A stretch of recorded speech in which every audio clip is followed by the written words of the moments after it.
ছোট কচিদার না কেটে দেশের জনগণের চোখে আঙুল দিয়ে দেখিয়ে দিতাম যে আগা না কেটেও মুসলমানও হওয়া যায়, মাওলানাও হওয়া যায়, ইমামতিও করা। বয়স 18-19 হবে।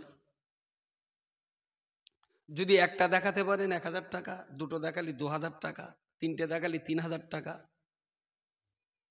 গাড়িতে আছে এতে দেবো, এতে নাও থাকতে তো গাড়িতে আছে, একদম ক্যাশ পেমেন্ট দেবো। যে কটা দেখাবেন সেই কটা হাজার। কোনো রকমের এখানে তঞ্চকতা চালাকি চতুরতা নেই, একদম দিয়ে দেবো। যে কটা দেখাবেন সেই কটা হাজার। এরকম একটা ছেলে দেখাবেন 18 বছর বয়স, কিন্তু খাতনা দেওয়া হয়নি। একটা দেখালি 1000, দুটো দেখালি 2000, কটা দেখাতে পারবেন? একটাও নেওয়ারা গ্রামে একটার দাগ তো বাদ পড়ে, বউ কাছে তো অনেক সময় একটা দাগ বাদ পড়ে, যেরকম বাদ পড়ে একটাও। আমার টাকা রোজগার করতে কষ্ট হয় না বলেন? আপনার ফাউ টাকা দিয়ে যাও, আমি জানি আপনি বের করতে পারবেন না, তাই বললাম তো টাকা দেবো। বের করতে পারলে আমি ঘোড়ার ডিম রাজি হতাম। আচ্ছা, নেওয়ারার গ্রামে এরম ছেলে পাওয়া যাবে যে 18 বছর বয়স হয়ে গেছে কিন্তু তার এখনো কোরআন শরীফ শেখানো হয়নি? এটা তাহলে এরা কোরআনের প্রয়োজনটা মনে করিনি, আগা কাটাটা খুব ভেবেছে। আমার ছোট ছেলেটার এখনো মুসলমানই হয়নি, নাবি কাতারি শেষটা যেটা ওদের এখনো কাটিনি। তা মুফতি সাহেবের সঙ্গে এখনো বলিনি, কিন্তু আমার একটা পাকা নিয়ত আছে, ওর মুসলমানই দেবই না, সত্যি সত্যি। আর মুফতি সাহেব তো আমার জুতোবে, তা আমি একবার লড়াই করবো। আমি বলি না, আমি করছি, ছোট কচিরা কাটতে দেবো না।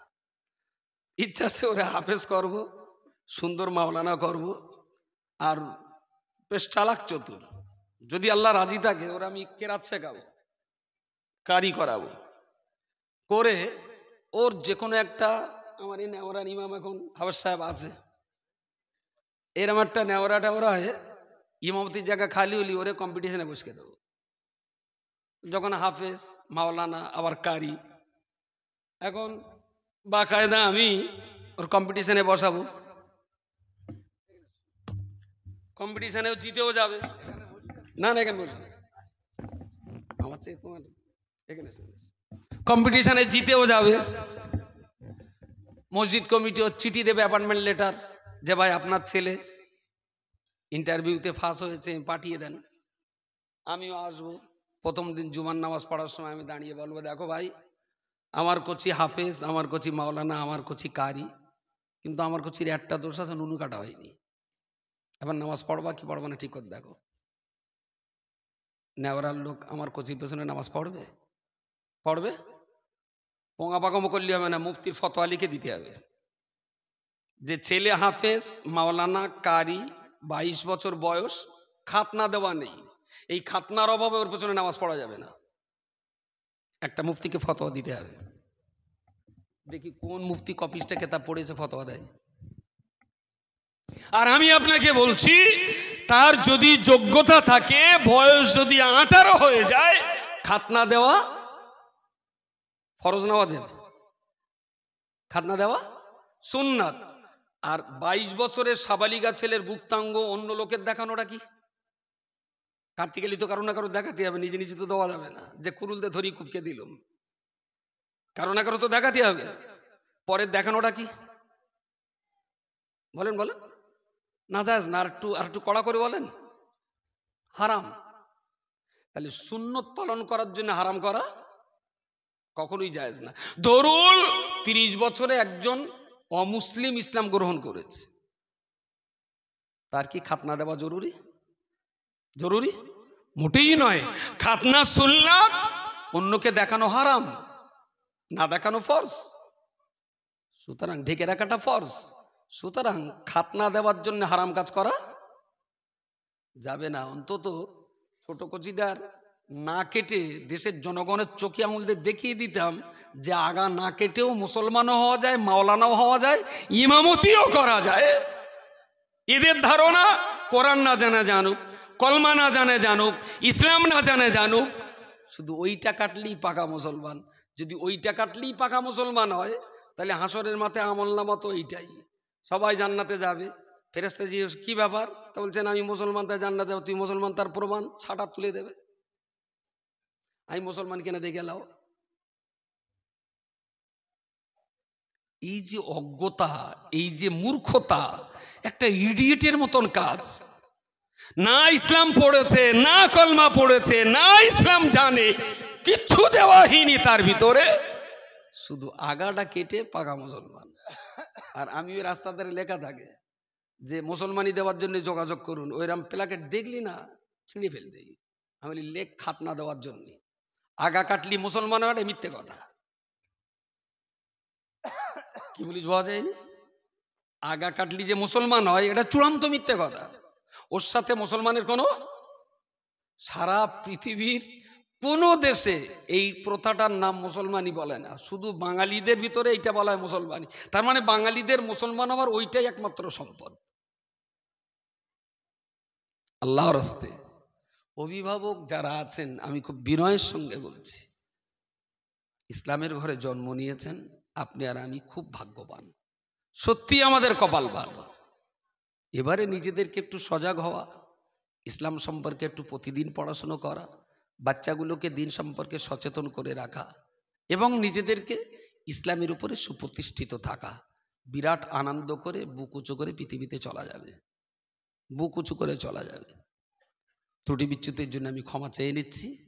আর নেওয়ারের ভিতরে অনেক দিন ধরে আমার একটা কথাবার্তা আলোচনা চলছে যে একটা কেরালা মডেল ইসলামিক স্কুল আমরা নেওয়ারাতে চালু করব। এখানকার কিছু ভাই তারা অনেক দিন ধরে বলছেন। আর আমাদের সিস্টেমটা না একটা দারুণ সুন্দর সিস্টেম। সেখানে বুড়োরা পড়তে পারবে, মায়েরা পড়তে পারবে, স্কুল পড়ুয়ারা পড়তে পারবে, বেকার যুবক ছেলেপিলে তারাও পড়তে পারবে।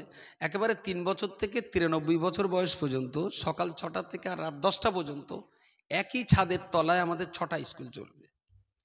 যদি এটা আমরা শুরু করতে পারি তাহলে ধীরে ধীরে ধীরে ধীরে গ্রামের সব মানুষকে, সব কোয়ালিটির মানুষকে কোরআনের আওতায় আনার চেষ্টা করা যেতে পারে।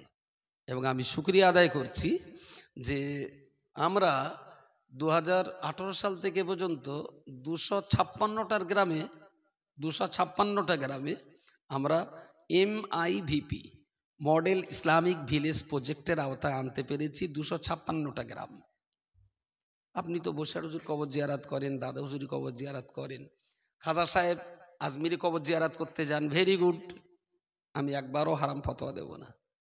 তবে একটা বার এই সকালবেলা বেরোবেন, বাচ্চা বাচ্চা বয়স্ক মা চাচি, 70-80 বছরের বুড়ো চাচা, এরাও যে কোরআন পড়তে পারে। এতদিন তো মরা পীরের কবর জিয়ারাত করেছেন, এবার একটু জ্যান্ত পীরের কবর জিয়ারাত করেন। আমারে বললে আমি 4-5টা জায়গায় আপনাদের পাঠিয়ে দেব। সকালে বেরোবেন, সারাদিনের ভেতরে 5টা-6টা মডেল মক্তব আপনি ভিজিট করতে পারবেন। এক জায়গায় বলে দেবো দুপুরে আপনার 2টো ডাল আর আলু সানাতে ভাত দেবে। মায়েদের ক্লাস দেখবেন, বাপেদের ক্লাস দেখবেন, যুবকদের ক্লাস দেখবেন, ছোট ছোট বাচ্চাদের ক্লাস দেখবেন। দেখবেন একটা সুন্দর সমাজ কিন্তু ধীরে ধীরে তৈরি হওয়ার পথে।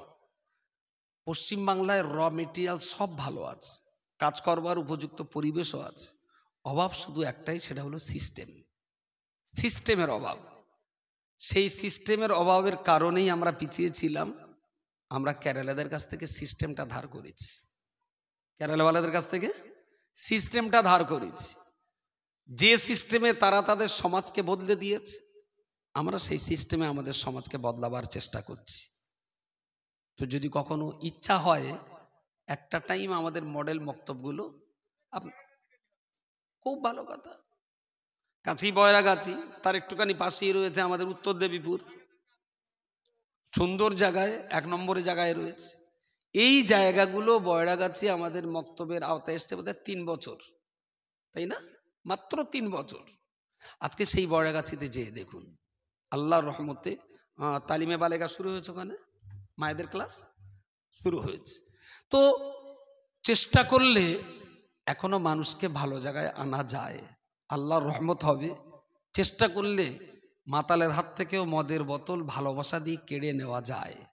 চেষ্টা করলে 90 বছরের বৃদ্ধা মায়ের হাতেও কোরআন তুলে দেওয়া যায়। শুধু একটু সিস্টেমের অভাব। আমরা সিস্টেম অনুযায়ী শুধু সিস্টেমটা বলে দেই, বাকি কাজগুলো যে গ্রামের যুবকেরা তারাই তো করে। ওই বয়রাগাছি গ্রামে ভাই বললেন এত সুন্দর কাজ চলছে, আমরা তো ফিল্ডে কাজ করিনি কোনোদিন, মিটিং করি, ট্রেনিং করাই, প্যারেন্টস অ্যাওয়ারনেস ক্যাম্প হয়, কিন্তু কাজ যা করার গ্রামের মানুষই করেছে। তো কখনো পারলে এরম 2-3টে গ্রাম দেখুন, তাহলে আপনারও ইচ্ছা হবে যে না আমার নেওয়ারা গ্রামটাও আমরা এইভাবে গোছাবার চেষ্টা করি। যিনি যেভাবে এডুকেশন সেক্টরে যিনি যেভাবে কাজ করছেন, কারোর সঙ্গে হিংসা করবেন না প্লিজ। সে হিন্দু না মুসলিম, খ্রিস্টান না বৌদ্ধ, তবলিগ না ফুরফুরা, আহলে হাদিস না বেরেলি, কিছুই দেখার দরকার নেই। কেউ যদি এডুকেশনের জন্য কাজ করে, আমি বলছি আপনি তার সমর্থন দিন। শিক্ষা ছাড়া এ জাতির ভাগ্য বদলানোর দ্বিতীয় কোনো রাস্তা নেই, কোনো রাস্তা নেই। সবাই মিলে আসুন, আমরা সবাই মিলে চেষ্টা করি আমাদের সমাজটা বদলে যাক। আজকে থেকে চেষ্টা করলে হয়তো খুব ভালো সমাজ দেখে মরতে পারবো না, কিন্তু কবরে যাওয়ার পরেও আমরা শুনতে পারবো যে না, আমরা যে বীজ রুয়ে এসেছিলাম সেই গাছ এখন অনেক বড় হয়ে সমাজকে ছায়া দান করছে। এটাও আমাদের জন্য অনেক বড় পাওনা। তো নেওয়ারাতে যদি কাজ করতে পারি, আপনারা যদি সুযোগ দেন, আমরা কাজের জন্য তৈরি আছি। আমার জন্য দোয়া করবেন। আর ছোট্ট একটা কথা, আব্বা তো চলে গেছেন এই 3 বছর হলো, অনেকেই গিয়েছিলেন আব্বার জানা যায়। আর বইকারা মাদ্রাসা দুটো চলে, একটা হিফস মাদ্রাসা আর একটা বালিকা মাদ্রাসা।